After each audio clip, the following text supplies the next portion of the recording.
En las elegantes oficinas del Senado mexicano, donde el poder y la corrupción danzan en un vals eterno, el senador Ricardo Mendoza contemplaba por última vez el panorama de la Ciudad de México desde su ventana del piso 25.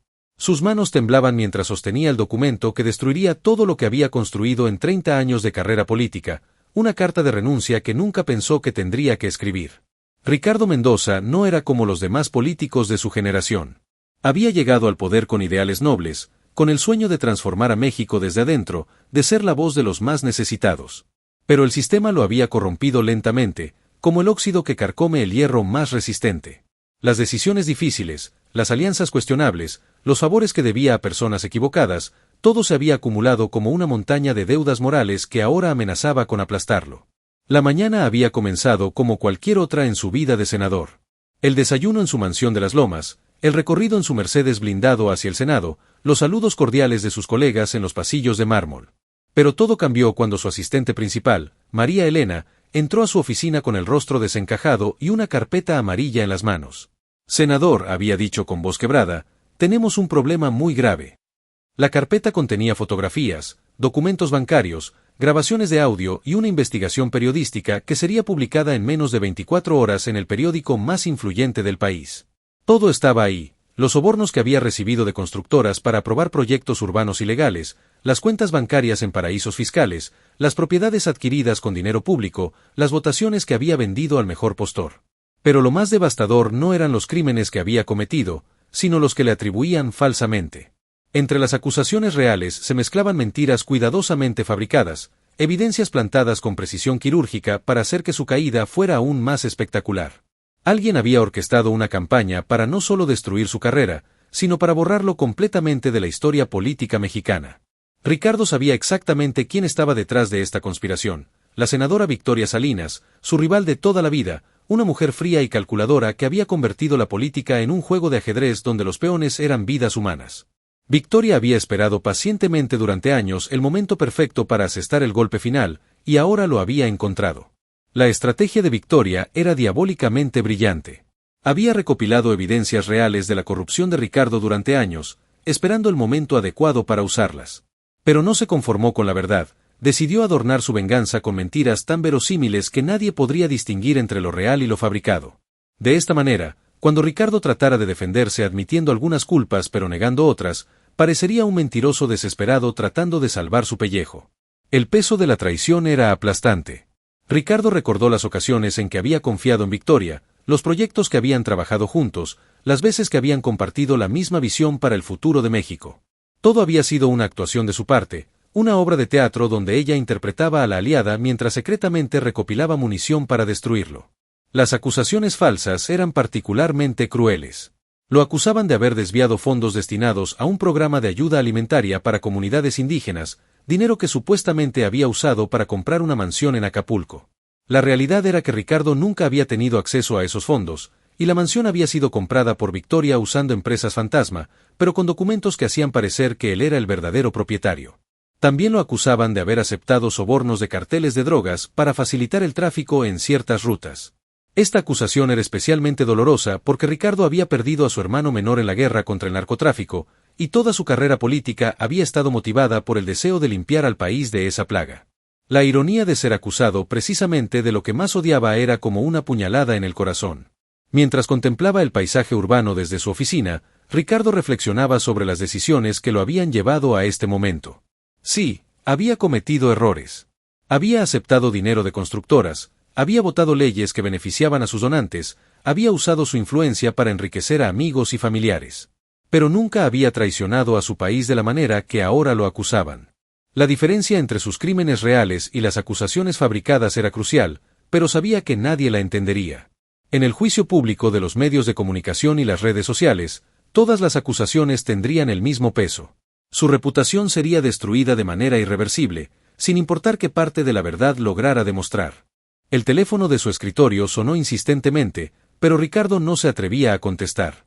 Sabía que del otro lado estarían periodistas hambrientos de una declaración, colegas políticos queriendo distanciarse de él, o peor aún, su esposa Elena preguntando si las acusaciones eran ciertas. ¿Cómo podría explicarle que algunas lo eran, pero otras no? ¿Cómo podría pedirle que distinguiera entre sus mentiras y las de sus enemigos? Su carrera política estaba acabada, Eso era inevitable. Pero lo que más lo atormentaba era el legado que dejaría. Durante 3 décadas había trabajado en proyectos importantes: la Ley de Transparencia Gubernamental, el programa de becas para estudiantes de bajos recursos, la reforma educativa que había llevado maestros a comunidades remotas. Todo eso sería olvidado, borrado por el escándalo que estaba a punto de estallar. La puerta de su oficina se abrió suavemente, y su asistente María Elena entró con otra carpeta, esta vez verde. Su expresión era aún más sombría que antes. Senador, dijo con voz apenas audible, acabamos de recibir esto de la oficina del fiscal general. Es una citación. Quieren verlo mañana a primera hora. Ricardo tomó el documento con manos que ya no podían disimular su temblor. La fiscalía había decidido actuar rápidamente, probablemente presionada por las filtraciones que aparecerían en los periódicos. No habría tiempo para preparar una defensa adecuada, no habría oportunidad de separar la verdad de las mentiras. El sistema de justicia, igual de corrupto que el sistema político, se movería con la eficiencia que solo mostraba cuando quería destruir a alguien. La ironía era amarga. Ricardo había pasado años criticando la lentitud de la justicia mexicana, había propuesto reformas para agilizar los procesos judiciales, había denunciado la impunidad que protegía a los verdaderos criminales. Ahora experimentaría en carne propia la velocidad que el sistema podía alcanzar cuando tenía motivación suficiente. Sus pensamientos fueron interrumpidos por el sonido de su teléfono móvil. Era un mensaje de texto de un número desconocido: renuncia hoy y tal vez podamos negociar que el daño no sea permanente. Tienes hasta las 6 de la tarde. Victoria Salinas no se conformaba con destruirlo, quería humillarlo públicamente, obligarlo a renunciar en desgracia antes de que las acusaciones fueran formalmente presentadas.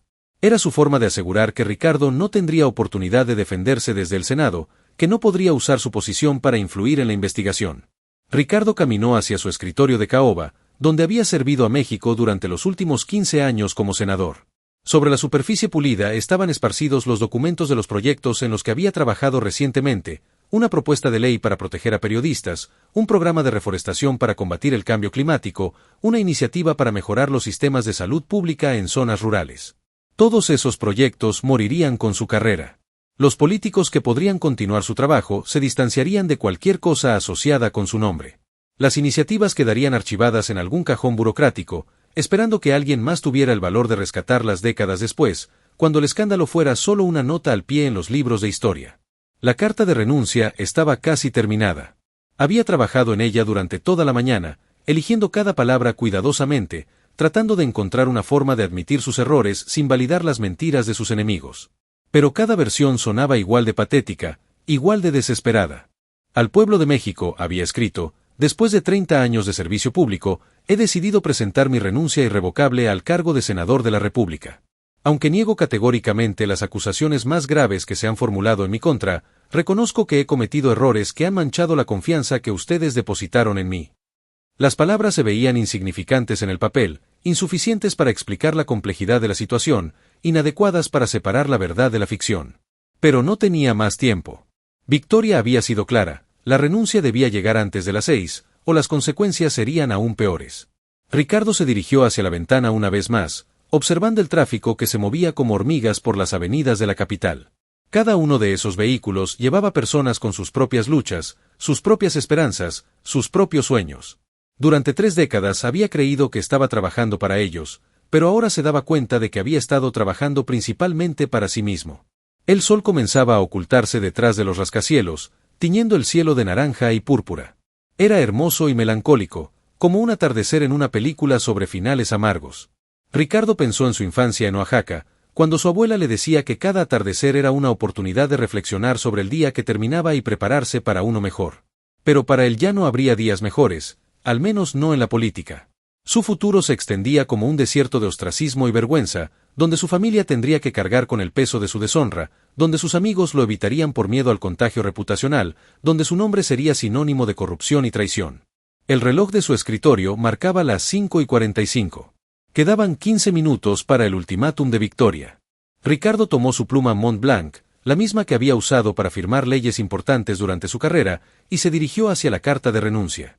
Su mano se detuvo sobre el papel, temblando por la magnitud del momento. Una vez que firmara ese documento, todo habría terminado. No habría vuelta atrás, no habría oportunidad de redención. Su historia quedaría escrita por sus enemigos, su legado sería definido por sus peores momentos, su vida de servicio público sería reducida a una serie de titulares escandalosos. Mientras contemplaba la firma que cambiaría su destino para siempre, Ricardo escuchó un sonido suave pero persistente que venía del exterior. Era el ruido de una podadora de césped, trabajando los jardines del edificio del Senado. El sonido era reconfortante de alguna manera, familiar y humano en medio de toda la frialdad política que lo rodeaba. Por primera vez en todo el día, Ricardo sonrió levemente. Pensó en el jardinero que trabajaba incansablemente para mantener hermosos los espacios verdes del Senado, alguien cuyo trabajo era honesto y directo, sin las complejidades morales que habían envenenado su propia carrera. Tal vez, después de todo, la simplicidad tenía su propia forma de nobleza. Pero la sonrisa se desvaneció rápidamente cuando recordó la realidad de su situación. El tiempo se agotaba, las decisiones ya estaban tomadas, y el destino que había construido con sus propias manos estaba a punto de cumplirse. Ricardo levantó la pluma una vez más, preparándose para escribir el final de la historia que había comenzado 30 años atrás con tanto optimismo y esperanza. El futuro se extendía ante él como un vacío incierto, pero al menos tendría la dignidad de haberle puesto fin a su carrera con sus propios términos, antes de que otros lo hicieran por él de manera más cruel y despiadada. El sonido de la podadora se detuvo abruptamente, seguido por unos golpes suaves en la puerta de su oficina. Ricardo frunció el ceño. Había dado instrucciones específicas de que no quería ser molestado durante sus últimos momentos como senador. María Elena había salido hace una hora para preparar los documentos de transición, y el edificio del Senado estaba prácticamente vacío a esa hora del día. Adelante, murmuró Ricardo, sin apartar la vista de la carta de renuncia que seguía sin firmar. La puerta se abrió lentamente, y para su sorpresa, entró un hombre mayor vestido con un uniforme verde de jardinería. Sus manos estaban manchadas de tierra, llevaba una gorra desgastada por el sol, y su rostro mostraba las líneas profundas de alguien que había vivido cada uno de sus 70 años. Ricardo lo reconoció vagamente. Había visto a este hombre trabajando en los jardines durante años, pero nunca habían intercambiado más que un saludo cortés. Disculpe, señor senador, dijo el hombre con una voz pausada y respetuosa, sé que está ocupado, pero necesito hablar con usted. Es muy importante. Ricardo miró su reloj, 5:55. Quedaban 5 minutos para el ultimátum de Victoria Salinas, y este jardinero interrumpía el momento más crucial de su vida política. Su primer impulso fue despedirlo cortésmente, pero algo en la expresión del hombre lo detuvo. Había urgencia en sus ojos, mezclada con una determinación que parecía fuera de lugar en alguien de su posición social. Lo siento, don, Ricardo se dio cuenta de que no conocía el nombre del hombre que había cuidado los jardines del Senado durante tanto tiempo. Eustaquio Ramírez, señor senador. He trabajado aquí durante 25 años. Don Eustaquio, me temo que no es un buen momento. Estoy en medio de algo muy importante y... Sé lo que está haciendo, interrumpió el jardinero con una tranquilidad que sorprendió a Ricardo. Está escribiendo su renuncia porque cree que no tiene otra opción. Pero se equivoca, señor senador. Yo sé la verdad. Las palabras de Eustaquio cayeron sobre la oficina como piedras en un estanque silencioso, creando ondas de asombro que se expandieron hasta los rincones más alejados de la habitación. Ricardo dejó caer su pluma y miró fijamente al jardinero, tratando de procesar lo que acababa de escuchar. ¿De qué verdad está hablando?, preguntó Ricardo, con una mezcla de desesperanza y curiosidad que no podía ocultar. Eustaquio cerró la puerta detrás de él y se acercó al escritorio con pasos deliberados. De su bolsillo trasero sacó una pequeña grabadora digital, tan vieja y desgastada como su uniforme, pero que funcionaba perfectamente.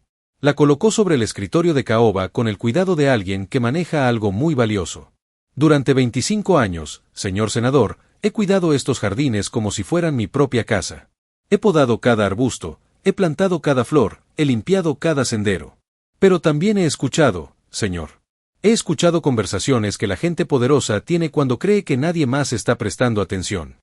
Ricardo se inclinó hacia adelante, su corazón comenzando a latir más rápidamente. ¿Qué tipo de conversaciones? El tipo de conversaciones que explican por qué usted está sentado ahí escribiendo una carta de renuncia por crímenes que no cometió, respondió Eustaquio, presionando el botón de reproducción de la grabadora. La voz que salió del pequeño altavoz era inconfundiblemente la de Victoria Salinas, clara y fría como el hielo. Pero las palabras que pronunciaba eran como fuego líquido que quemaba todo lo que Ricardo creía saber sobre su situación. El plan está funcionando perfectamente, decía la voz grabada de Victoria. Mendoza nunca sospechará que hemos mezclado evidencias reales con fabricadas. Para cuando se dé cuenta de la diferencia, ya será demasiado tarde para que alguien le crea. Otra voz, masculina y servil, respondía, ¿Y si trata de defenderse distinguiendo entre las acusaciones verdaderas y las falsas? Mejor aún, reía Victoria. Parecerá un mentiroso desesperado admitiendo algunas culpas pero negando otras. Nadie distinguirá entre la verdad y la ficción, y eso destruirá completamente su credibilidad. Ricardo se quedó paralizado, con la boca abierta, mientras la grabación continuaba revelando los detalles más íntimos de la conspiración que había arruinado su vida. Victoria y sus cómplices discutían cada elemento de la campaña de destrucción con la frialdad de cirujanos planificando una operación. La mansión de Acapulco fue mi toque favorito, continuaba Victoria en la grabación. Comprarla usando empresas fantasma y luego hacer que parezca que Mendoza es el verdadero propietario, es artístico, ¿no te parece? ¿Y las acusaciones sobre los carteles?, preguntaba el cómplice. Esas son completamente falsas, pero imposibles de refutar rápidamente. Para cuando Mendoza pueda demostrar que nunca tuvo contacto con narcotraficantes, su reputación ya estará destruida. Además, es deliciosamente cruel considerando que perdió a su hermano en la guerra contra las drogas. Ricardo sintió que el mundo giraba a su alrededor. Cada detalle de su tormento había sido cuidadosamente orquestado, cada mentira había sido diseñada para causar el máximo daño emocional posible. Victoria no solo quería destruir su carrera, quería torturarlo psicológicamente. ¿Cómo? ¿Cuándo grabó esto?, susurró Ricardo, con la voz quebrada por la emoción. Eustaquio sonrió con una mezcla de tristeza y determinación. Hace 6 meses, señor senador. La senadora Salinas estaba reunida con sus colaboradores en el jardín privado del ala sur, pensando que nadie podía escucharlos. Pero yo estaba trabajando en los rosales que están justo detrás de las ventanas. Tienen la costumbre de hablar como si los jardineros fuéramos invisibles. La grabación continuaba, revelando más detalles de la conspiración. Victoria explicaba cómo había pasado años recopilando evidencias reales de pequeños actos de corrupción de Ricardo, esperando el momento perfecto para usarlos como base para una campaña de destrucción mucho más amplia. Mendoza es culpable de algunas cosas menores, admitía Victoria en la grabación. Sobornos pequeños, favores a amigos, el tipo de corrupción cotidiana que todos practicamos. Pero eso no es suficiente para destruirlo completamente. Necesitamos algo más grande, más dramático. Por eso hemos añadido las acusaciones sobre el narcotráfico y el desvío de fondos para comunidades indígenas. Ricardo escuchaba con una mezcla de horror y alivio. Horror por la crueldad calculada de Victoria, pero alivio por saber que finalmente alguien más conocía la verdad. Las acusaciones que más lo habían torturado, las que contradecían todo lo que él representaba, eran completamente fabricadas. «¿Pero por qué me está mostrando esto?», preguntó Ricardo a Eustaquio. «¿Por qué ahora? ¿Por qué no antes?». Eustaquio detuvo la grabación y miró a Ricardo con ojos que habían visto demasiado sufrimiento en su vida. «Porque durante 25 años he observado a los políticos que trabajan en este edificio, señor senador. He visto a los buenos y a los malos. Y usted es uno de los buenos. Pero yo soy culpable de algunas de las cosas que me acusan». «Por supuesto que sí», interrumpió Eustaquio con una sonrisa inesperada. «Todos los políticos son culpables de algo. La política es un negocio sucio, señor senador. Pero hay una diferencia entre ensuciarse las manos y vender el alma». Eustaquio se acercó más al escritorio y señaló hacia la ventana, donde se podía ver el jardín que había cuidado durante décadas. ¿Ve esos jardines, señor senador? No son naturales. Cada flor, cada arbusto, cada sendero ha sido plantado, podado y mantenido por manos humanas. No son perfectos, pero son hermosos porque alguien se preocupa por ellos. Ricardo siguió la mirada de Eustaquio hacia los jardines, sin entender completamente la analogía. La política es como la jardinería, señor senador. Requiere que te ensucies las manos, que hagas compromisos, que a veces tengas que podar cosas que prefieras mantener. Pero la diferencia entre un buen jardinero y uno malo no es si sus manos están limpias, sino si realmente se preocupa por el jardín. Las palabras de Eustaquio resonaron en la oficina con una sabiduría simple pero profunda. Ricardo comenzó a entender que el jardinero no lo estaba juzgando por sus pecados menores, sino reconociendo la intención detrás de sus acciones. «Durante todos estos años», continuó Eustaquio, «he visto cómo usted trabaja. He visto las noches que se queda hasta tarde preparando propuestas de ley. He visto cómo trata a la gente humilde con respeto. He visto cómo su oficina siempre está abierta para quien necesite ayuda, sin importar su posición social». Eustaquio pausó y miró directamente a los ojos de Ricardo. «Pero sobre todo, señor senador, he visto algo que la mayoría de políticos han perdido. He visto que usted todavía se preocupa genuinamente por México». La grabadora contenía más de 2 horas de conversaciones entre Victoria y sus cómplices, detallando cada aspecto de la conspiración. Había planes para plantar evidencias adicionales, estrategias para manipular a periodistas específicos, y hasta discusiones sobre cómo explotar la investigación para eliminar a otros rivales políticos. Victoria Salinas no se conformará con destruirlo a usted, explicó Eustaquio mientras avanzaba la grabación hacia una parte específica. Ella ve esto como el primer paso para tomar control del Senado y eventualmente lanzar su campaña presidencial. La voz de Victoria volvió a llenar la habitación. Una vez que Mendoza esté fuera del camino, podemos usar las mismas tácticas contra Herrera y Campos. En 6 meses controlaremos las comisiones más importantes del Senado. En 2 años, nadie podrá detener mi candidatura presidencial. Ricardo sintió un escalofrío al escuchar los planes de Victoria. Su destrucción personal era solo el primer acto de una obra mucho más grande y siniestra. Si Victoria tenía éxito, podría usar las mismas tácticas de difamación y chantaje para eliminar a cualquier político que se interpusiera en su camino hacia la presidencia. Tenemos que detenerla, murmuró Ricardo, pero inmediatamente se dio cuenta de lo imposible que sonaba. ¿Pero quién nos creerá? Soy un político corrupto desesperado por salvar su carrera, y usted es, perdón, don Eustaquio, pero usted es un jardinero. ¿Qué credibilidad tenemos contra una senadora respetada? Eustaquio sonrió con la confianza de alguien que ha pensado en esa pregunta durante meses. Señor senador, durante 25 años he aprendido que la verdad no necesita credibilidad. La verdad se defiende sola. Del otro bolsillo de su uniforme, Eustaquio sacó una pequeña cámara digital, tan vieja como la grabadora pero igualmente funcional. No solo grabé sus conversaciones, señor senador. También tomé fotografías de sus reuniones secretas, copié documentos que dejaban olvidados en las mesas del jardín, e incluso filmé algunos de sus encuentros con los periodistas que están coordinando la campaña contra usted. Ricardo no podía creer lo que estaba viendo. Este jardinero humilde y silencioso había estado conduciendo una investigación de inteligencia durante meses, recopilando evidencias con la paciencia y meticulosidad de un detective profesional. ¿Por qué?, preguntó Ricardo, genuinamente confundido. ¿Por qué arriesgó tanto por mí? Ni siquiera nos conocemos realmente. Eustaquio guardó silencio durante un momento, con la mirada perdida en algún recuerdo distante. Tengo un nieto, señor senador. Se llama Miguel, tiene 16 años, y quiere estudiar medicina. Hace 2 años, él necesitaba una beca para poder continuar sus estudios, y yo no tenía dinero para pagar la escuela preparatoria. La voz de Eustaquio se llenó de emoción mientras continuaba. Escuché que usted había creado un programa de becas para estudiantes de bajos recursos, así que reuní el valor para acercarme a su oficina. Su secretaria me dijo que hiciera una cita, pero las citas disponibles eran para dentro de 3 meses, y Miguel necesitaba inscribirse en 2 semanas. Ricardo escuchaba atentamente, comenzando a recordar vagamente la situación.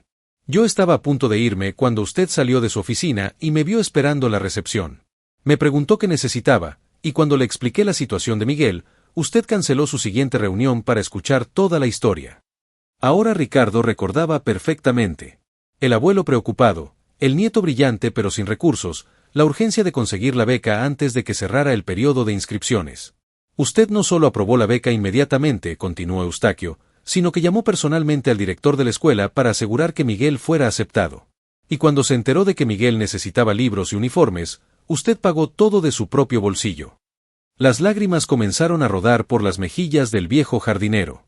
Mi nieto ahora está en su último año de preparatoria con las mejores calificaciones de su clase. El próximo año comenzará medicina en la UNAM, todo gracias a usted. Ricardo sintió un nudo en la garganta.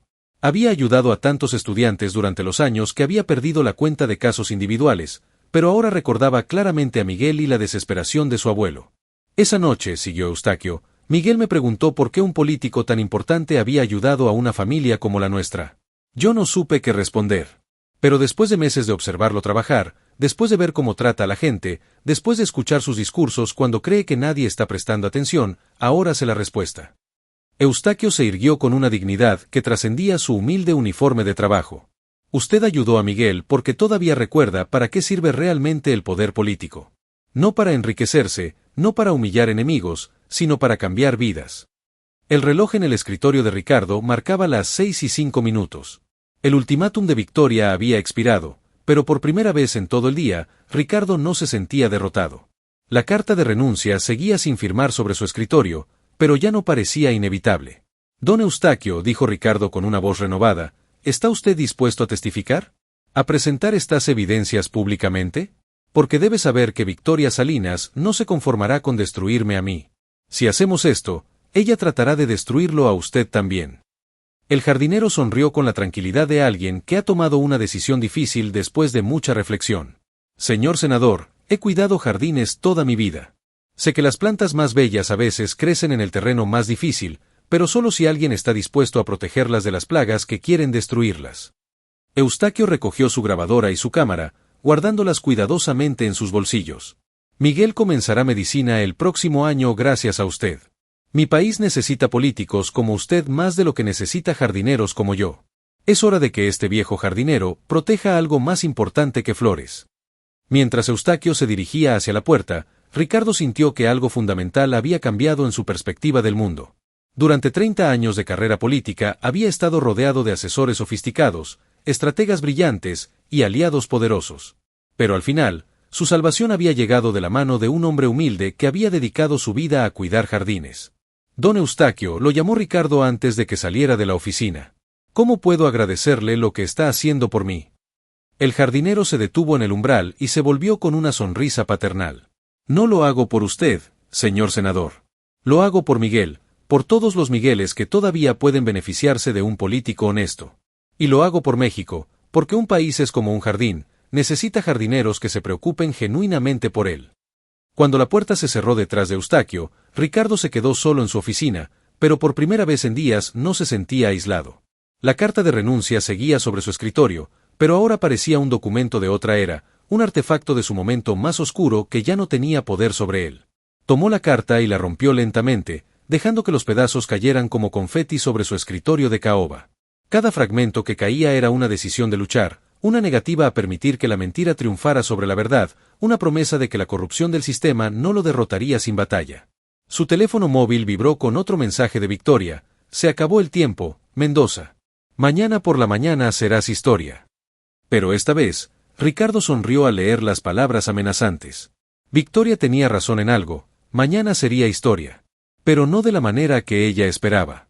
La mañana siguiente amaneció gris y lluviosa sobre la Ciudad de México, como si el cielo fuera cómplice de la tormenta política que estaba a punto de desatarse.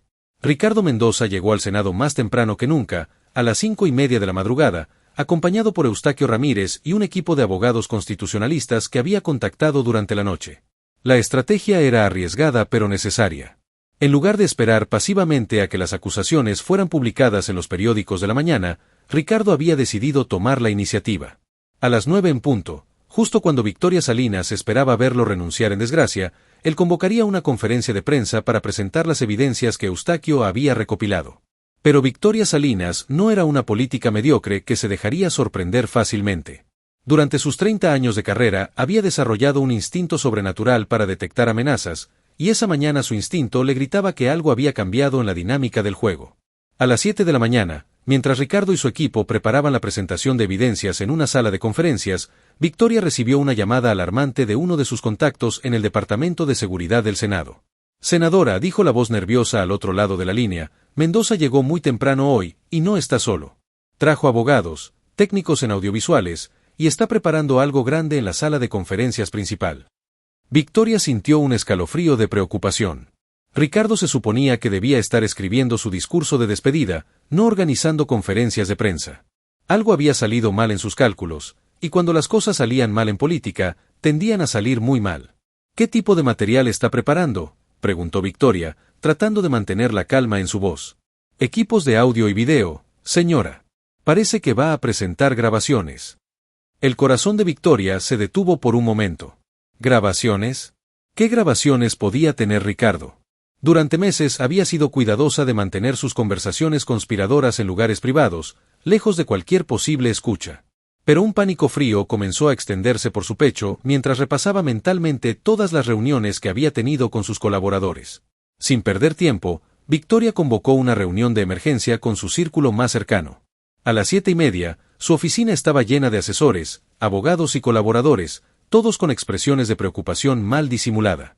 Mendoza está tramando algo, anunció Victoria sin preámbulos. En lugar de renunciar, está preparando una contraofensiva.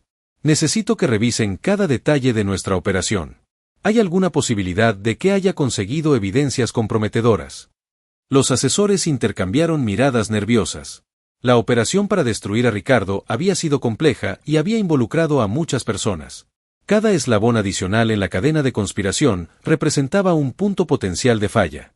Las reuniones de planificación, murmuró uno de los asesores, estamos seguros de que todas fueron en lugares completamente seguros. Victoria sintió que el piso se movía bajo sus pies. Durante 6 meses había tenido decenas de reuniones para coordinar la campaña contra Ricardo, algunas en restaurantes, otras en oficinas privadas, y algunas en el jardín privado del ala sur del Senado, donde creía que podían hablar libremente. El jardín, susurró Victoria, con el horror creciendo en su voz. ¿Alguna vez consideramos que alguien pudiera estar escuchando en el jardín? Uno de sus asesores de seguridad se puso pálido. Senadora, el jardín es atendido por personal de mantenimiento. Nunca consideramos a los jardineros como una amenaza de seguridad porque los tratamos como si fueran invisibles, terminó Victoria, con la terrible comprensión de su error comenzando a cristalizarse. Durante décadas había hablado libremente frente al personal de servicio, sin considerar que pudieran estar prestando atención o, peor aún, grabando. La reunión se convirtió en un pandemonio controlado mientras los asesores trataban de evaluar el daño potencial. Si Ricardo tenía grabaciones de sus conversaciones privadas, no solo su campaña contra él estaría arruinada, sino que ella misma podría enfrentar cargos criminales por conspiración, difamación y abuso de poder. Necesitamos actuar rápido, declaró Victoria, su mente política ya calculando estrategias de daño. Si Mendoza tiene evidencias, debemos desacreditar su fuente antes de que pueda presentarlas públicamente. A las 8 de la mañana, mientras Ricardo terminaba de revisar su presentación, Victoria ya había puesto en marcha una contraofensiva desesperada. Sus contactos en medios de comunicación recibieron llamadas urgentes con una nueva narrativa. Ricardo Mendoza, desesperado por salvar su carrera, había sobornado a empleados del Senado para que fabricaran evidencias falsas en su favor. Es el último recurso de un político corrupto, explicaba Victoria a los periodistas que la escuchaban con escepticismo creciente. Está tratando de desviar la atención de sus propios crímenes culpando a otros de conspiración. Pero Victoria había cometido un error crucial al subestimar la inteligencia de los periodistas que había estado manipulando durante meses. Cuando les pidió que desacreditaran evidencias que aún no habían visto, varios de ellos comenzaron a sospechar que había más en esta historia de lo que Victoria les había contado. María Fernanda Ruiz, la periodista de investigación más respetada del país, recibió llamadas tanto de Victoria como del equipo de Ricardo esa mañana. La narrativa de Victoria sonaba defensiva y desesperada, mientras que la invitación de Ricardo a una conferencia de prensa prometía evidencias definitivas que cambiarán la comprensión pública de este caso. Como periodista veterana, María Fernanda sabía que cuando un político acusado de corrupción convoca una conferencia de prensa matutina en lugar de huir discretamente, generalmente significa que tiene evidencias poderosas que presentar. Su instinto profesional le decía que la historia real estaba a punto de revelarse. Mientras tanto, en la sala de conferencias del Senado, Ricardo y Eustaquio hacían las pruebas finales del equipo audiovisual. Las grabaciones estaban listas, las fotografías habían sido ampliadas para su presentación, y los documentos copiados por Eustaquio habían sido autenticados por expertos forenses durante la madrugada. ¿Está seguro de esto, don Eustaquio?, preguntó Ricardo una vez más. Una vez que salgamos ahí, no habrá vuelta atrás. Victoria Salinas usará todo su poder para destruirnos a ambos. Eustaquio, vestido con su único traje formal para la ocasión, sonrió con la serenidad de alguien que ha encontrado paz en su decisión. Señor senador, he vivido 70 años sin que nadie sepa mi nombre. Si voy a ser recordado, prefiero que sea por defender la verdad que por mantener el silencio. A las 8:45, la sala de conferencias comenzó a llenarse de periodistas, cámaras de televisión y funcionarios gubernamentales curiosos. La noticia de que Ricardo Mendoza daría una conferencia de prensa en lugar de renunciar se había extendido como fuego por el edificio del Senado y los círculos políticos de la capital. Victoria Salinas también estaba presente, sentada en la primera fila con una expresión de confianza calculada que ocultaba mal su ansiedad interna. Había decidido asistir personalmente para controlar cualquier daño y para presentar su propia versión de los hechos si fuera necesario. A las 9 en punto exactamente, Ricardo entró a la sala acompañado por Eustaquio. El contraste entre ambos hombres era notable. Ricardo vestía un traje oscuro de senador, mientras que Eustaquio llevaba un traje café modesto pero impecablemente limpio. Juntos representaban una imagen poderosa de unidad entre las clases sociales que raramente se veía en la política mexicana. Buenos días, comenzó Ricardo, su voz firme y clara a través del sistema de sonido. He convocado esta conferencia de prensa para presentar evidencias que demuestran que he sido víctima de una campaña sistemática de difamación y falsas acusaciones. Un murmullo recorrió la sala. Los periodistas sacaron sus grabadoras y las cámaras se enfocaron. Victoria se tensó en su asiento, preparándose para lo que vendría a continuación. Durante meses, continuó Ricardo, se han fabricado evidencias en mi contra, mezclando acusaciones reales con mentiras cuidadosamente construidas. El objetivo no era simplemente destruir mi carrera, sino usar mi caso como el primero de una serie de ataques políticos que amenazarían la democracia mexicana. Ricardo hizo una pausa dramática, permitiendo que sus palabras se asentaran en la mente de la audiencia. Las evidencias que presentaré hoy fueron recopiladas durante meses por el señor Eustaquio Ramírez, quien ha trabajado como jardinero en este edificio durante 25 años y quien tuvo acceso a conversaciones privadas que revelan la verdadera naturaleza de esta conspiración. Victoria sintió que la sangre se le helaba en las venas. Sus peores temores se estaban confirmando frente a sus ojos, transmitidos en vivo por Televisión Nacional. Antes de presentar estas evidencias, dijo Ricardo, volviéndose hacia Eustaquio con respeto genuino, quiero que conozcan al hombre cuyo valor moral ha hecho posible que la verdad salga a la luz. Eustaquio se acercó al micrófono con pasos deliberados. Su voz, cuando comenzó a hablar, era pausada pero firme, con el peso de la experiencia y la sinceridad. Mi nombre es Eustaquio Ramírez. Durante 25 años he cuidado los jardines de este edificio que representa la democracia mexicana. En todo ese tiempo, he aprendido que la democracia, como un jardín, requiere cuidado constante para protegerla de las plagas que quieren destruirla. La analogía entre jardinería y democracia resonó poderosamente en la sala. Los periodistas se inclinaron hacia adelante, cautivados por la sabiduría simple pero profunda de este hombre que había permanecido invisible durante décadas. Hace 6 meses, continuó Eustaquio, comencé a escuchar conversaciones que me alarmaron. Conversaciones sobre planes para destruir la reputación de políticos honestos usando mentiras mezcladas con verdades. Decidí grabar estas conversaciones porque creí que el pueblo mexicano tenía derecho a conocer la verdad. Eustaquio activó la primera grabación. La voz de Victoria Salinas llenó la sala, clara e inconfundible, describiendo con detalle cínico cómo había fabricado evidencias contra Ricardo y cómo planeaba usar las mismas tácticas contra otros políticos. El efecto en la audiencia fue inmediato y dramático. Los periodistas escribían furiosamente, las cámaras se enfocaron en Victoria, quien había perdido completamente su compostura y miraba alrededor de la sala como un animal atrapado. Pero Victoria Salinas no había sobrevivido 3 décadas en política sin aprender a pelear cuando estaba acorralada. Se puso de pie abruptamente, interrumpiendo la reproducción de la grabación. «Esto es una farsa», gritó, su voz resonando por encima del murmullo de la audiencia. «Estas grabaciones son fabricadas. Mendoza ha sobornado a este pobre hombre para que mienta por él». La acusación de Victoria creó un momento de tensión dramática en la sala. Los periodistas se giraron entre ella y Ricardo, como espectadores en un partido de tenis político donde las pelotas eran acusaciones mortales. Ricardo mantuvo la calma, pero se podía ver en sus ojos que había anticipado esta respuesta. Senadora Salinas, las grabaciones han sido autenticadas por 3 laboratorios forenses independientes. Además, tenemos fotografías, documentos y testimonio de múltiples testigos. «Testigos comprados», insistió Victoria, su desperachen comenzando a mostrar grietas en su máscara de autoridad. «Este jardinero ha sido sobornado para fabricar esta historia». Fue entonces cuando Eustaquio hizo algo que nadie esperaba. Se acercó directamente a Victoria, deteniéndose a solo unos metros de distancia, y la miró directamente a los ojos. «Señora senadora», dijo con una dignidad tranquila que contrastaba dramáticamente con la agitación de Victoria, «usted no me conoce, pero yo la he observado durante 25 años. He visto cómo trata a las personas que considera inferiores. He visto cómo habla cuando cree que nadie está escuchando». La sala estaba completamente silenciosa, cautivada por el enfrentamiento entre el jardinero humilde y la senadora poderosa. «Usted dice que he sido sobornado», continuó Eustaquio. «Mi salario como jardinero es de 8,000 pesos al mes.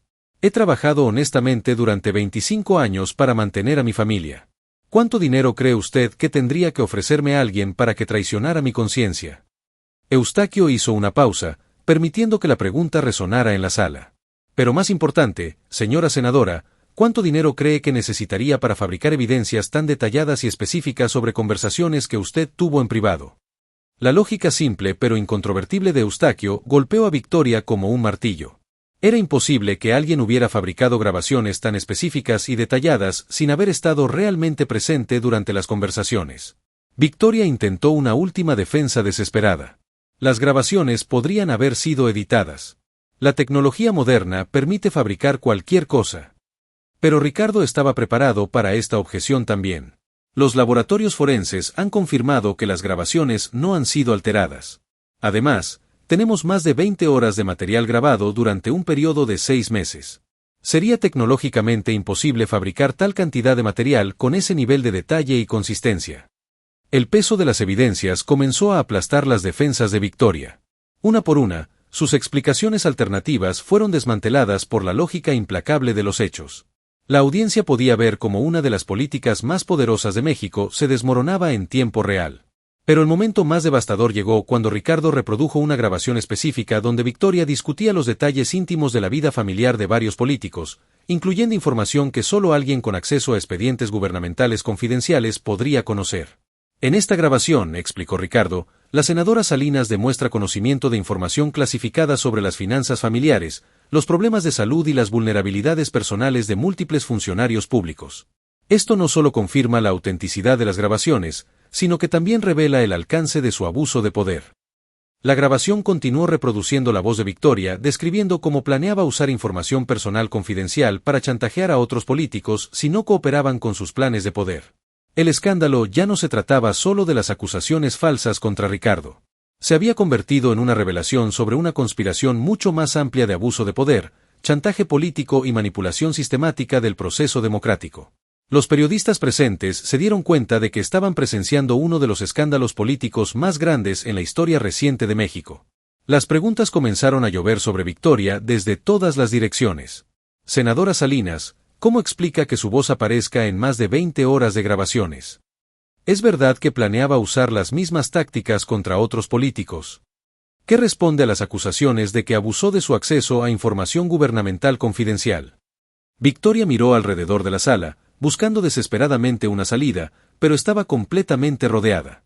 Sus propios asesores habían comenzado a distanciarse físicamente de ella, moviéndose hacia las salidas de la sala.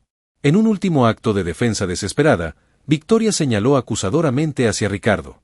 Aunque estas grabaciones fueran reales, eso no cambia el hecho de que Mendoza sigue siendo culpable de corrupción. No pueden usar mi comportamiento para blanquear sus propios crímenes. Pero Ricardo había anticipado esta línea de ataque también.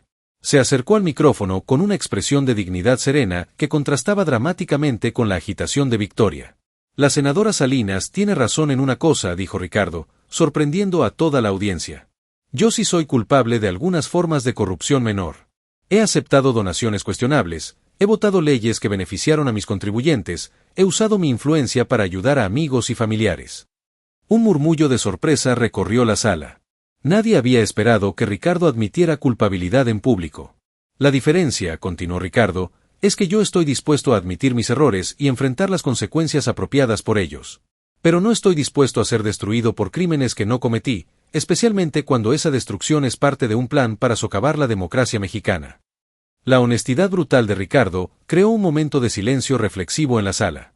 Era raro escuchar a un político admitir culpabilidad de manera tan directa, y esa honestidad le daba credibilidad a sus negaciones de los crímenes más serios. Propongo lo siguiente, dijo Ricardo, dirigiéndose directamente a las cámaras de televisión, y a través de ellas, al pueblo mexicano. Estoy dispuesto a someterme a una investigación completa e independiente de todas las acusaciones en mi contra. Pero exijo que esa investigación distinga entre mis errores reales y las mentiras fabricadas por la senadora Salinas. Era una jugada política brillante. Al admitir culpabilidad menor mientras rechazaba acusaciones mayores, Ricardo había creado espacio para su propia redención mientras exponía la duplicidad de Victoria. Victoria se dio cuenta de que había perdido completamente el control de la narrativa. Sus propias palabras grabadas la condenaban, las evidencias forenses respaldaban su autenticidad, y la honestidad de Ricardo había dado credibilidad a sus negaciones de los crímenes más serios. En un momento de pánico total, Victoria intentó una última estrategia desesperada. Señaló hacia Eustaquio y gritó, «Este hombre ha violado la privacidad. Ha grabado ilegalmente conversaciones privadas. Es un criminal». Pero esta acusación final se volvió en su contra de la manera más devastadora posible. Eustaquio se acercó nuevamente al micrófono, y su respuesta resonó con una moral simple pero incontrovertible que tocó el corazón de cada persona en la sala. «Señora senadora», dijo Eustaquio con una calma que contrastaba con la histeria creciente de Victoria, «durante 25 años he limpiado sus oficinas, he cuidado sus jardines, he escuchado sus quejas sobre el café y he arreglado sus problemas de plomería. En todo ese tiempo, Usted nunca me ha dirigido la palabra para preguntarme mi nombre, mi historia o si tengo familia. Eustaquio hizo una pausa, permitiendo que sus palabras se asentaran. Usted me trató como invisible durante décadas. Ahora que esa invisibilidad ha servido para proteger a México de su corrupción, de repente me considera importante en Oak para llamarme criminal. El efecto de estas palabras en la audiencia fue devastador para Victoria. Los periodistas y funcionarios presentes se dieron cuenta de que estaban presenciando no solo una exposición de corrupción política, sino también una lección sobre dignidad humana y justicia social. La conferencia de prensa había comenzado como una simple presentación de evidencias, pero se había transformado en algo mucho más poderoso, una demostración de cómo la verdad podía emerger de los lugares más inesperados y de las personas más humildes. Cuando la sesión de preguntas terminó 2 horas después, Victoria Salinas había perdido toda credibilidad política. Los periodistas ya estaban preparando titulares sobre el escándalo de las grabaciones del jardinero y la caída de una senadora corrupta. Pero más importante que la destrucción de Victoria era la redención de Ricardo. Al admitir sus errores menores mientras exponía las mentiras mayores, había creado un nuevo modelo de honestidad política que resonaría mucho más allá de este escándalo específico. Las 24 horas siguientes a la conferencia de prensa transformaron el paisaje político mexicano de manera irreversible. Los titulares de todos los periódicos nacionales proclamaban el escándalo con letras enormes: senadora corrupta expuesta por jardinero honesto, la verdad florece en los jardines del Senado, cuando los invisibles se vuelven héroes. Pero la verdadera magnitud del cambio no se medía solo en titulares sensacionalistas, sino en las reacciones profundas que la historia había provocado en todos los niveles de la sociedad mexicana.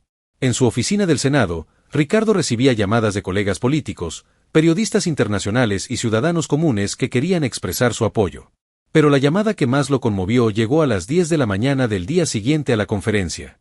Señor senador.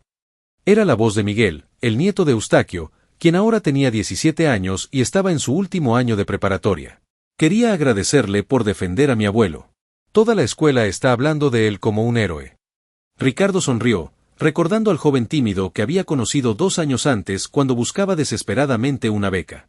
Miguel, tu abuelo es quien me defendió a mí. Es el quien merece ser llamado héroe. Señor senador, continuó Miguel con una madurez que superaba su edad, mi abuelo me contó toda la historia. Me contó cómo usted lo ayudó cuando nadie más lo haría, cómo lo trató con respeto cuando otros lo ignoraban. Ahora entiendo por qué él estuvo dispuesto a arriesgar todo para protegerlo. La conversación con Miguel reveló una dimensión de la historia que ni siquiera Ricardo había comprendido completamente. Su acto de bondad aparentemente menor hacia una familia humilde había creado una cadena de lealtad y gratitud que eventualmente salvó su carrera política y expuso una conspiración que amenazaba la democracia mexicana. Esa misma mañana, en la oficina de la Fiscalía General, los investigadores trabajaban febrilmente para procesar las más de 20 horas de grabaciones que Eustaquio había proporcionado. Las evidencias no solo confirmaban la conspiración contra Ricardo, sino que revelaban una red de corrupción mucho más amplia que involucraba a funcionarios, periodistas y empresarios en múltiples niveles del gobierno. La fiscal María del Carmen Herrera, una mujer conocida por su integridad inquebrantable, anunció en una conferencia de prensa que se estaban preparando cargos formales contra Victoria Salinas por conspiración, abuso de poder, chantaje político y uso indebido de información gubernamental clasificada. Las evidencias presentadas por el señor Eustaquio Ramírez, declaró la fiscal, no solo han exonerado al senador Mendoza de las acusaciones más graves en su contra, sino que han expuesto una red sistemática de corrupción que amenazaba los fundamentos mismos de nuestra democracia. Pero la fiscal fue más allá en su declaración, estableciendo un precedente legal importante. El señor Ramírez actuó como un verdadero guardián de la democracia. Sus grabaciones, realizadas en espacios donde él tenía derecho legal a estar presente, constituyen evidencia legítima de crímenes contra el Estado mexicano. Esta declaración era crucial porque establecía protección legal para Eustaquio contra cualquier acusación de violación de privacidad. La fiscal había reconocido oficialmente que su acción había sido un acto de servicio público, no un crimen. Mientras tanto, en los jardines del Senado, Eustaquio continuaba su trabajo diario como si nada hubiera cambiado. Pero todo había cambiado.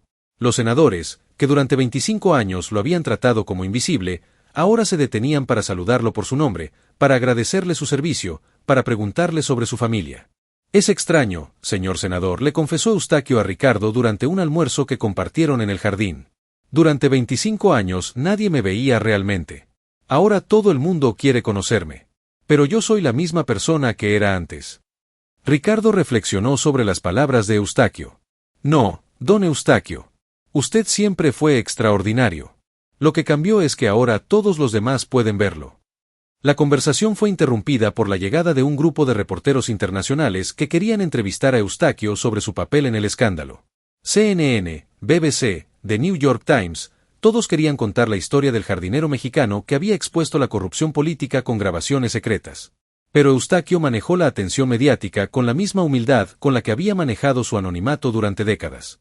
Sus respuestas a los periodistas eran simples, directas y llenas de una sabiduría que contrastaba dramáticamente con la retórica política típica. ¿Se considera usted un héroe?, le preguntó un reportero de CNN. No, respondió Eustaquio sin hesitación. Soy un jardinero que hizo lo que cualquier ciudadano honesto habría hecho en mi situación. El verdadero heroísmo está en los maestros que educan a nuestros niños, en los médicos que curan a nuestros enfermos, en los padres que trabajan 2 empleos para alimentar a sus familias. ¿Qué lo motivó a arriesgar su trabajo y su seguridad para exponer esta corrupción?, preguntó un periodista del Washington Post. La respuesta de Eustaquio se volvió viral en las redes sociales dentro de horas. Mi nieto Miguel va a vivir en el México que nosotros construyamos hoy. No podía permitir que su futuro fuera destruido por la ambición de políticos corruptos. Un jardín descuidado se convierte en maleza, pero un jardín cuidado produce flores hermosas. México es mi jardín más importante. Las declaraciones de Eustaquio resonaron profundamente en la conciencia nacional mexicana. Su metáfora de México como un jardín que requería cuidado constante se convirtió en un símbolo poderoso de responsabilidad ciudadana y participación democrática. En las redes sociales comenzó a circular un hashtag, #SoyJardineroDeMéxico, donde ciudadanos comunes compartían historias sobre cómo estaban cuidando su parcela de la democracia mexicana a través de trabajo honesto, participación cívica y resistencia a la corrupción.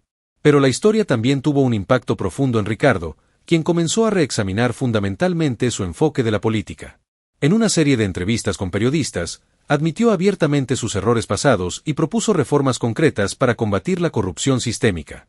La lección que he aprendido de don Eustaquio, declaró Ricardo en una entrevista televisiva que fue vista por millones de mexicanos, es que la verdadera integridad no consiste en ser perfecto, sino en tener el valor de admitir tus errores y trabajar para corregirlos. Ricardo anunció que donaría todo el dinero que había recibido de fuentes cuestionables a programas de becas para estudiantes de bajos recursos, siguiendo el modelo del programa que había ayudado a Miguel. También propuso la creación de una comisión de transparencia independiente que incluiría representantes de todos los sectores sociales, incluyendo trabajadores como Eustaquio. Durante demasiado tiempo, explicó Ricardo, la política mexicana ha sido un juego exclusivo de élites educadas y económicamente privilegiadas. Pero la sabiduría y la integridad no son monopolio de ninguna clase social. Don Eustaquio me ha enseñado que a veces las perspectivas más valiosas vienen de quienes observan sin ser observados. La propuesta de Ricardo de incluir trabajadores comunes en comisiones gubernamentales fue inicialmente recibida con escepticismo por sus colegas políticos. Pero el apoyo público fue abrumador, y pronto otros políticos comenzaron a adoptar propuestas similares en sus propias jurisdicciones. Mientras tanto, Victoria Salinas enfrentaba el colapso total de su carrera y su vida personal. Los cargos criminales en su contra eran solo el comienzo de sus problemas. Sus aliados políticos la abandonaron rápidamente, sus patrocinadores empresariales cortaron todos los lazos financieros, y su familia comenzó procesos de divorcio para distanciarse del escándalo. En una ironía cruel, Victoria descubrió que la soledad del ostracismo político era aún más amarga que la soledad del poder. Durante décadas había manipulado relaciones humanas como herramientas para el avance personal, y ahora se encontraba sin ninguna relación genuina que pudiera sostenerla en su momento de mayor necesidad. Su último acto público fue una conferencia de prensa patética donde intentó culpar a otros por sus crímenes y victimizarse como una mujer perseguida por un sistema político machista. Pero su credibilidad había sido tan completamente destruida que incluso los medios de comunicación que una vez la habían favorecido se negaron a tomar en serio sus declaraciones. La diferencia entre el senador Mendoza y la senadora Salinas, escribió la periodista María Fernanda Ruiz en un editorial que se volvió famoso, no es que él sea perfecto y ella corrupta. Ambos cometieron errores. La diferencia es que él eligió la redención a través de la honestidad, mientras que ella eligió la destrucción a través del engaño. Pero el verdadero clímax de la historia llegó 3 semanas después de la conferencia de prensa, durante una sesión especial del Senado convocada para votar reformas de transparencia propuestas por Ricardo. La sesión fue históricamente significativa porque marcó la primera vez que un trabajador común sería invitado a dirigirse formalmente al Pleno del Senado mexicano. Eustaquio Ramírez, vestido con su mejor traje y acompañado por su nieto Miguel, caminó hacia el pódium del Senado con la misma dignidad tranquila que había mostrado durante toda la crisis. Su discurso fue breve, pero sus palabras resonaron en cada rincón del recinto legislativo. Honorables senadores, comenzó Eustaquio, su voz clara y firme, durante 25 años he trabajado en este edificio sin que ustedes notaran mi presencia. Hoy me invitan a hablar no porque haya cambiado quien soy, sino porque ustedes han cambiado como me ven. Eustaquio hizo una pausa, mirando alrededor del hemiciclo lleno de senadores que lo escuchaban con atención respetuosa. Quiero contarles sobre los jardines que he cuidado aquí. Cuando llegué hace 25 años, estos jardines estaban descuidados. Las plantas estaban muriendo, las malezas habían invadido los senderos, y nadie parecía darse cuenta o preocuparse. Los senadores escuchaban, fascinados por la metáfora que se desarrollaba. Lentamente, con paciencia y cuidado diario, transformé esos espacios. Eliminé las malezas, nutrí las plantas sanas, planté nuevas flores que pudieran prosperar en nuestro clima. Pero lo más importante, nunca dejé de prestar atención. Cada día caminaba por todos los senderos, observaba cada planta, detectaba problemas antes de que se volvieran crisis. Eustaquio se acercó más al micrófono, su mensaje volviéndose más directo. La democracia mexicana es como esos jardines. Requiere cuidado diario, atención constante, y la disposición de eliminar las malezas antes de que destruyan las plantas sanas. Durante años, ustedes han estado tan ocupados con las grandes decisiones que dejaron de prestar atención a los detalles cotidianos donde la corrupción echa raíces. El símil era devastadoramente efectivo. Los senadores se dieron cuenta de que este jardinero humilde entendía los fundamentos del buen gobierno mejor que muchos científicos políticos. No los estoy juzgando, continuó Eustaquio. Entiendo que su trabajo es complejo y que enfrentan presiones que yo nunca he experimentado. Pero quiero pedirles algo, que recuerden que la democracia no se mantiene solo con leyes y decretos, sino con la atención diaria a la honestidad, la transparencia y el respeto mutuo. Eustaquio concluyó su discurso con palabras que se volverían históricas en la política mexicana: yo seguiré cuidando los jardines de este edificio mientras mi salud me lo permita. Ustedes cuiden los jardines de la democracia mexicana con el mismo amor y la misma atención diaria. Nuestros nietos nos juzgarán no por las crisis que enfrentamos, sino por cómo las enfrentamos. Cuando Eustaquio terminó de hablar, algo extraordinario sucedió. Todo el Senado se puso de pie en una ovación que duró varios minutos. No era solo aplausos políticos rutinarios, sino reconocimiento genuino de que habían presenciado algo profundo y transformador. Ricardo se acercó a Eustaquio después del discurso, con lágrimas en los ojos. Don Eustaquio, en 30 años de política nunca había escuchado un discurso más sabio que el suyo. Señor senador, respondió Eustaquio con una sonrisa, la sabiduría no viene del conocimiento, sino de la experiencia de cuidar cosas que importan más que uno mismo. Esa tarde, las reformas de transparencia propuestas por Ricardo fueron aprobadas por unanimidad, algo prácticamente sin precedentes en la historia del Senado mexicano. Pero más importante que las reformas específicas era el cambio de actitud que habían inspirado. Los días siguientes trajeron una oleada de cambios positivos que se extendieron mucho más allá del ámbito político. En escuelas de todo el país, los maestros comenzaron a usar la historia de Eustaquio para enseñar sobre responsabilidad cívica y el valor de la honestidad. En empresas, gerentes comenzaron a implementar políticas de transparencia inspiradas en el modelo del Jardín Democrático de Eustaquio. Más significativamente, miles de trabajadores comunes comenzaron a participar más activamente en la vida democrática de sus comunidades. Jardineros, conserjes, cocineras, vigilantes nocturnos, personas que tradicionalmente habían sido invisibles en el proceso político, comenzaron a asistir a reuniones de ayuntamiento, a contactar a sus representantes y a organizarse para combatir la corrupción local. El movimiento se conoció como los Jardineros de la Democracia y se extendió a nivel nacional en cuestión de meses. No era un partido político tradicional, sino una red de ciudadanos comunes comprometidos con mantener la honestidad y transparencia en sus comunidades. Miguel Ramírez, inspirado por las acciones de su abuelo, cambió su plan de estudiar medicina para enfocarse en ciencias políticas y administración pública. Mi abuelo me enseñó que la mejor medicina para un país enfermo es la honestidad, explicó en una entrevista que se volvió viral entre jóvenes mexicanos. Puedo ayudar a curar cuerpos como médico, continuó Miguel, pero puedo ayudar a curar el país como servidor público honesto. La decisión de Miguel inspiró a una generación de jóvenes mexicanos a considerar carreras en servicio público, pero con un enfoque renovado en la integridad y la responsabilidad social. Las universidades reportaron aumentos significativos en aplicaciones para programas de administración pública, ciencias políticas y derecho constitucional. 6 meses después de la conferencia de prensa que cambió el curso de la política mexicana, Ricardo Mendoza se encontraba una vez más en su oficina del Senado, pero esta vez el panorama que contemplaba desde su ventana había cambiado dramáticamente. Los jardines que Eustaquio había cuidado durante 25 años ahora florecían con una belleza renovada, pero más importante, se habían convertido en un símbolo nacional de esperanza y renovación democrática. Todos los días, grupos de estudiantes, turistas y ciudadanos comunes visitaban los jardines de la democracia para reflexionar sobre las lecciones de honestidad e integridad que habían florecido entre esas flores. El país había cambiado de maneras que nadie había anticipado. La historia de Eustaquio y Ricardo había inspirado una ola de reformas que se extendía desde el nivel federal hasta los gobiernos municipales más pequeños. Pero los cambios más significativos no estaban en las leyes o regulaciones, sino en la conciencia nacional sobre el valor de la honestidad y la responsabilidad ciudadana. Ricardo había sido reelegido por un margen abrumador en elecciones especiales, pero esta vez su plataforma política era radicalmente diferente. En lugar de promesas grandiosas sobre transformaciones económicas o reformas constitucionales, su campaña se había enfocado en compromisos simples y verificables: transparencia total en el uso de fondos públicos, reuniones regulares con ciudadanos comunes y la inclusión de trabajadores de todos los sectores en comisiones gubernamentales. La política, había declarado Ricardo durante su discurso de victoria electoral, no debería ser un espectáculo para impresionar, sino un trabajo diario para servir. Don Eustaquio me enseñó que los jardines más hermosos no se crean con gestos dramáticos, sino con cuidado constante y atención a los detalles. Eustaquio, por su parte, había rechazado múltiples ofertas para escribir libros, aparecer en programas de televisión o dar conferencias motivacionales. Mi trabajo es cuidar jardines, explicaba siempre con una sonrisa. Si la gente quiere aprender de mí, pueden encontrarme entre las flores. Pero a pesar de su humildad, Eustaquio se había convertido inadvertidamente en una de las figuras más respetadas de México. Su filosofía simple pero profunda sobre la democracia como jardín había inspirado cambios en la educación cívica, en la participación ciudadana y en la manera como los mexicanos entendían su responsabilidad hacia su país. El impacto internacional de la historia también había sido significativo.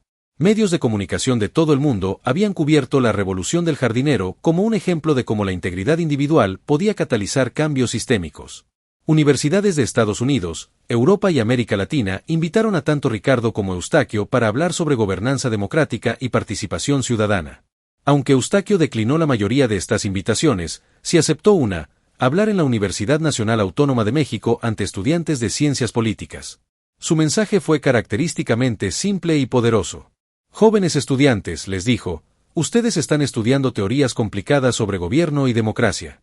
Eso está bien. El conocimiento es importante.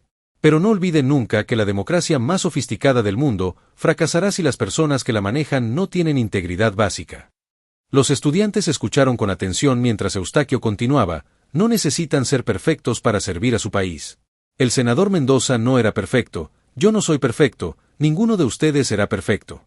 Pero pueden ser honestos sobre sus imperfecciones y comprometerse a mejorar cada día.